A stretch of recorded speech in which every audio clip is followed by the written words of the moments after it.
Hi there. Today I want to talk a little bit about the messaging that you share on your social media channels because I was talking to a lady the other day who had outsourced her social media marketing, her social media management to a freelancer, a company to undertake for her, and she'd not really kept on top of it.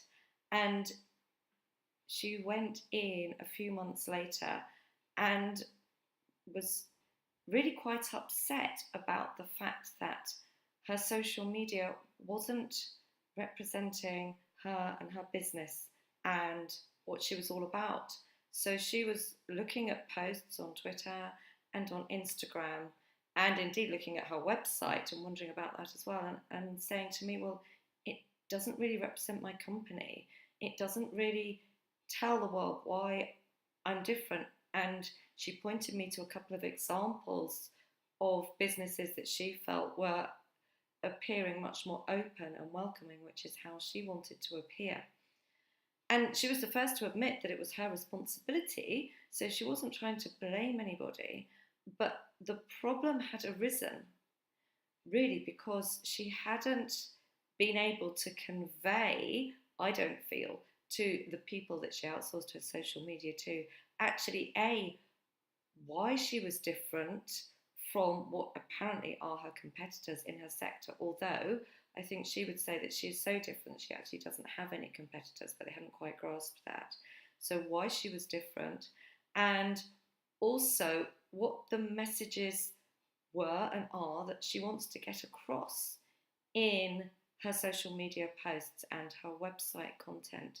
So she hadn't been clear on either of those with the people that she had outsourced to. And actually, I know that I'm going to have another conversation with this lady, and it's going to take some drilling down to actually get clear, I think, for herself on what her messaging should be. And so many times I see this over and over again. Companies and businesses putting themselves out there on social media, spending a lot of money maybe on a freelancer to manage their social media for them, or on graphics that are produced or videos. But when you actually look at them and try and take something from them, they're either really not giving you a message at all, they're all surface level, which in fact this is what this lady complained of, and quite often they feel quite impersonal as a result, or they've actually got the messaging wrong. Again, I've had lots of clients actually come to me that say they've had companies working for them to generate leads for them, and actually they've got the wrong end of the stick. And although they have brought potential leads into the business, they're actually the wrong kind of people.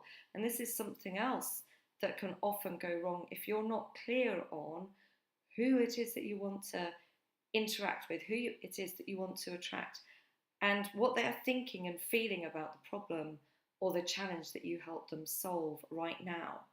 So it could be that you really want to attract or interact with people who, if you like, are right at the beginning stages of what it is that you help with. So the way they're thinking about things is going to be very different from maybe people who have already tried and tested a few different ways of solving the problem or the challenge and have found those haven't worked and are really looking for maybe a premium solution or someone to come in and take it all away from them. So the way they're going to be thinking, the content that's going to attract those two types of people is going to be very different. But very often we can get caught up in thinking, well, the people I want to attract are people with this problem, so I'll just bung out a load of content that seems to address that problem, and I'll get some videos done and some nice images, and that'll be my social media content sorted. But of course, if you take that approach, then you run the risk of ending up a bit like my lady and having your teeth put on edge, really, when you go back and look at your social media content and think, well, it's not representing me. It's not telling the world why my business is different. It's not letting the world know who I am and what I stand for and what I care about. And those will be the things that are attracting your current clients, even though you don't necessarily know it and you can't put your finger on it. So please, please take stock of your social media. Why not take a bit of time out now or tomorrow to review the content that you're sharing on your social media, to review the audiences you're building, and check that they are indeed in line with the people that you want to attract, the people that you want to speak to, the way that you want to speak to them, and your content. Is it doing it for you and your business? I really hope this helps. If you've got any questions at all, then please don't hesitate to ask. I'd love to answer them. And if you've got ideas for another video, then of course, please let me know. Until next time, I'm going to sign off now. So it's goodbye from me.